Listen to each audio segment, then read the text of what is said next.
Wild West saloons represented the very ideals of the American West. From small camps to established towns, they were a fixture of settlements across the frontier. While there was plenty of drinking and gambling, saloons also served as an important social gathering place. But contrary to their depiction in westerns, life at a saloon wasn't all rigged poker games and shootouts. Today, we're exploring what Wild West saloons were really like in the Old West. But before we get started, be sure to subscribe to the Weird History channel and let us know in the comments below what other Wild West topics you would like to hear about. All right, let's cozy up to the bar and order us a mule skinner. Life on the American frontier could be exciting, but it was also a bit lonely. After a day of farming, building railroads, or toiling in mines, young men needed a way to relax and unwind. Saloons offered refuge from the isolation and loneliness of the frontier. So they did what the rest of us do after a hard day of work. They went out for a drink. Saloons were more than merely bars. They were a social hub. People gathered to relax and drink with other settlers, locals, and travelers. Sometimes they'd talk business or play cards, but mostly they gathered to socialize. Single men would seek and often find companionship there after a day of back-breaking work. Though violence and unruly behavior did often occur at saloons, gunfights weren't as common as Gunsmoke would suggest. At former saloon sites in Virginia City, Nevada, one can find more bottles and game boards than bullets or other signs of violence. Now, if you were creating a frontier settlement, what kind of establishment would you build first? A saloon, of course.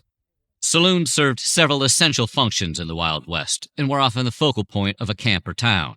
Need to trade some furs for food and supplies? Saloons had you covered. Looking for a place to sleep? Some saloons provided dining and lodging. Communities might even hold local elections or community gatherings in a saloon. Only in the Wild West could someone drink and vote in the same place at the same time. If a town didn't have a church, the saloon doubled as a makeshift chapel.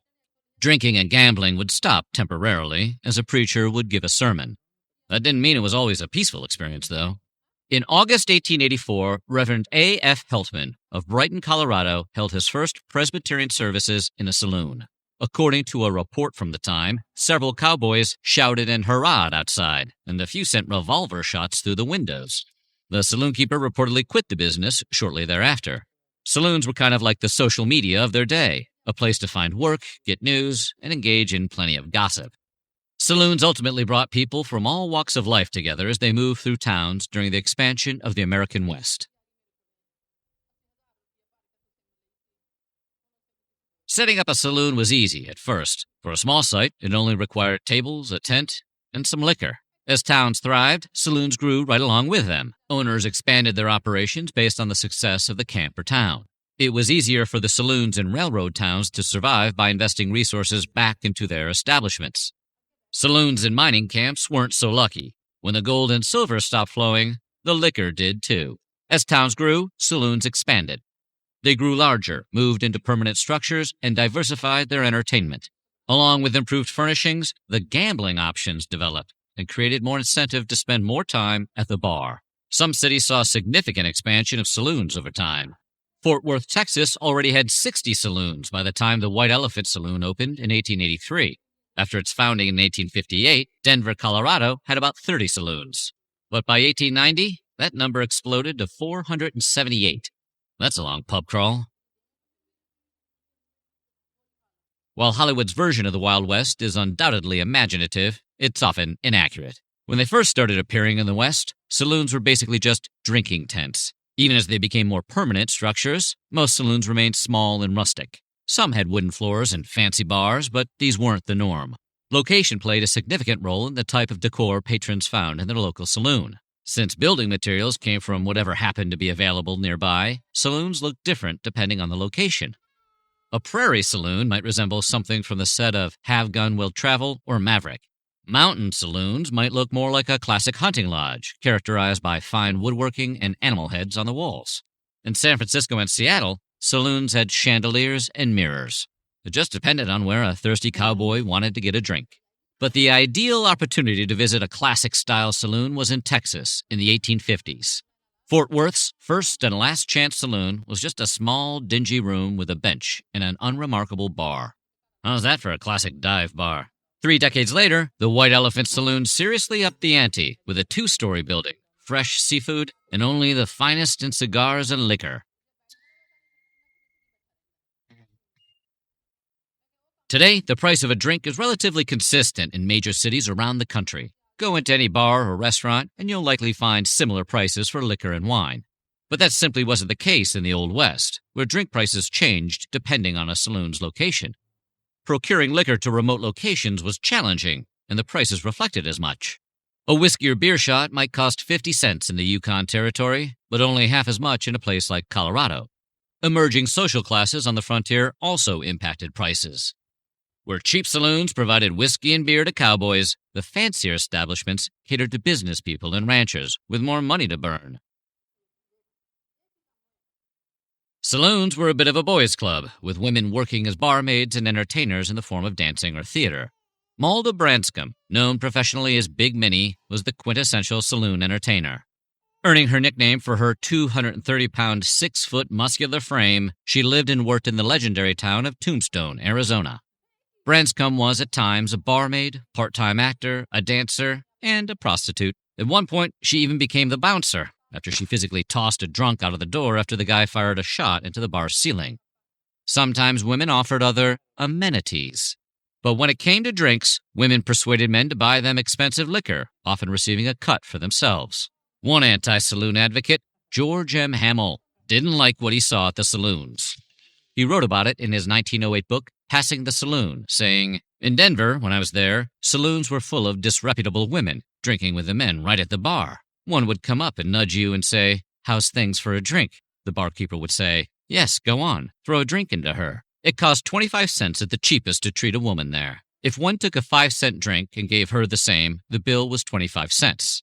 Of this, the house kept a dime and gave her a check for 15, which she cashed at the end of the evening. To help women avoid getting drunk while earning this money, bartenders sometimes swapped whiskey for tea or served watered-down beer. Cheers barfly Norm Peterson probably would not have enjoyed drinking in a saloon. If patrons wanted a comfortable seat, they wouldn't find it at the bar itself. Bar stools simply didn't exist. Instead, there was plenty of seating around tables where men talked and gambled. Although seating was limited, there was no shortage of towels and spittoons. Placed on hooks along the bar's front, patrons used the towels like napkins to wipe beer from their mustaches or upper lips. Unlike napkins, the towels were much more disgusting. They were rarely washed and undoubtedly teeming with germs and bacteria. If that weren't unsavory enough, smoking and chewing tobacco were everyday activities in saloons. Bar owners placed spittoons in their saloons, but cowboys spit on the floor anyway. Didn't help any when some of the more flippant saloons displayed signs that read, "If you spit on the floor at home, spit on the floor here. We want you to feel at home." It's kind of like having a no smoking sign, but handing out cigars. If tobacco juice or spilled beer piled up too much on the floor, a little dirt or sawdust would soak it right up. Sawdust, nature's magic eraser. A bartender in the Old West did more than just pour drinks. They provided security, coordinated entertainment, and often moved to other locations as demand for good bartenders skyrocketed. Between 1860 and 1900, the number of bartenders on the frontier jumped from 4,000 to nearly 50,000. It was a competitive, increasingly cutthroat profession that attracted people from all over the country. It became such a popular profession that bartender manuals started coming out around the 1860s. With the assistance of books like Bartender's Guide, How to Mix All Kinds of Plain and Fancy Drinks, bartenders improved their craft and took it to an art form. Saloon proprietors wrote a few books themselves, like Harry Johnson's 1888 masterwork, New and Improved Illustrated Bartender's Manual, or How to Mix Drinks of the Present Style. Readers of Johnson's book learned not just the craft of mixing drinks, but also how to be a persuasive booze salesman. I bet your college textbooks weren't that much fun. Expert bartenders were held in high regard, earning titles like professor or mixologist. Like Harry Johnson and Chicago's James Malone, some even had a set of custom-made silver bartending utensils. Mixologists took their bartending seriously. One famous recipient of the title was James Earp. The brother of Wyatt Earp, James sat out of the family business due to a bad limp and ended up in the saloon business. By the 1870s, he ran a saloon in Wichita, Kansas. When thirsty travelers stopped by for a drink, he'd serve them a fine beverage, then very likely sent them along to a nearby brothel run by his wife. Ah, that's a cute family business. Saloons were intended to be a place for men of different backgrounds to drink, gather, and play cards. One account from the time describes a typical night at a California gold rush saloon. The people composing the crowd were men of every class, respectable-looking men, rough miners fresh from the diggings, with well-filled buckskin purses, dirty old flannel shirts, and shapeless hats. For the book Legendary Watering Holes, The Saloons That Made Texas Famous, saloons didn't always welcome any patron with money in their pockets. That image was perpetuated by Easterners, romanticizing the Old West. African Americans, Native Americans, Latino, Asians, or other immigrant patrons often faced prejudice in saloons. But as towns became cities, these groups built their own establishments. Saloons that exclusively served Irish immigrants, African Americans, and men of German heritage developed alongside each other, with each one catering to a specific group of drinkers. One of these was the Boston Saloon in Virginia City, Nevada. First opening its doors in 1864, the saloon was located outside the city center at first, but relocated to the town's bustling district by 1866. Operated by William Brown, the saloon was famous among African Americans until it closed in 1875. After it closed, a California publication called Pacific Appeal mourned the loss of the thriving establishment. But its story was far from over. In 1997, the city discovered remnants of the old saloon. A full excavation took place in 2000, uncovering evidence of a successful upscale establishment that served high-quality food and had regular female customers. While it may have been Brett and Bart Maverick's specialty, poker wasn't the only game in town. Faro, a game popularized in Europe during the 17th and 18th centuries, was considerably more popular. It was fast, easy to pick up, and had better odds than most other games of chance. What's not to love? Faro used a single deck of cards with players, called punters, and a dealer, named a banker. The dealer placed 13 cards on the table and took bets. Then he flipped over one card for himself and one card for the player. Bets on the same suit of a dealer's card were losers, while bets on players' cards earned some cash.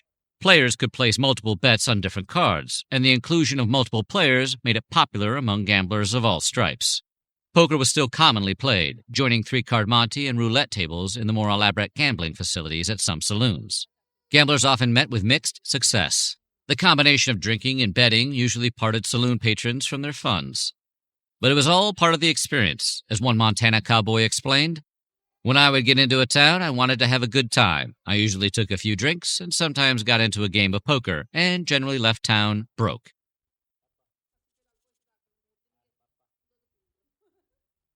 Just like our TV stereotypes, gambling, alcohol, and violence sometimes played a role at saloons.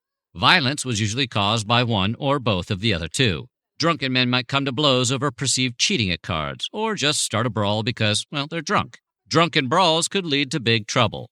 On October 5, 1871, one such altercation led to Marshal James Wild Bill Hickok unwittingly slaying a fellow officer who had come to his aid. During a brawl that had spread out into the street, a saloon operator named Phil Coe engaged in a gunfight with Hickok. Coe fired a few shots and claimed he was trying to shoot a stray dog.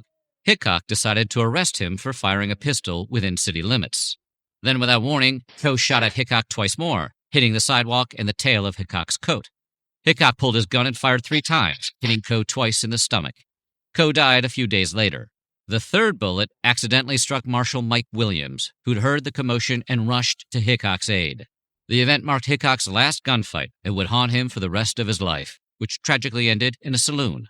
In 1876, Hickok was playing poker at Nuttall and Mann Saloon No. 10, a saloon located in Deadwood, South Dakota.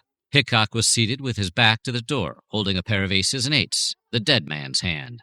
The door burst open, and he was shot in the head, point blank, by Jack McCall. This variety of violence led to concerns from social reformers. The rise of the temperance movement during the late 19th century raised their own concerns about the saloon's role in society. Groups like the Anti-Saloon League and the Women's Christian Temperance Union attempted to stop drinking at saloons. One of their leaders, Carrie Nation, took a decidedly more violent approach. Nation took her pewter hatchet and marched into saloons.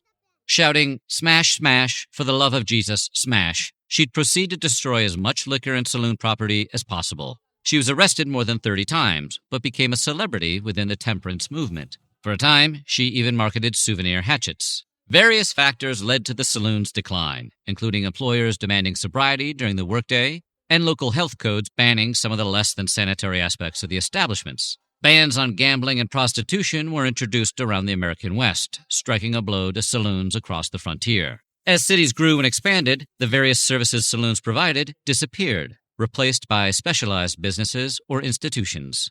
Saloons lost their customers as civilization steadily encroached. The establishment of prohibition in 1919 was the final nail in the coffin for the Old West Saloon, and the world virtually disappeared from everyday use by the end of prohibition in 1933. Some original Old West saloons, like the White Elephant in Texas and Silver Dollar Saloon in Colorado, still stand today. But it's probably best to grab a drink at your own local watering hole. After all, sometimes you just want to go where everybody knows your name.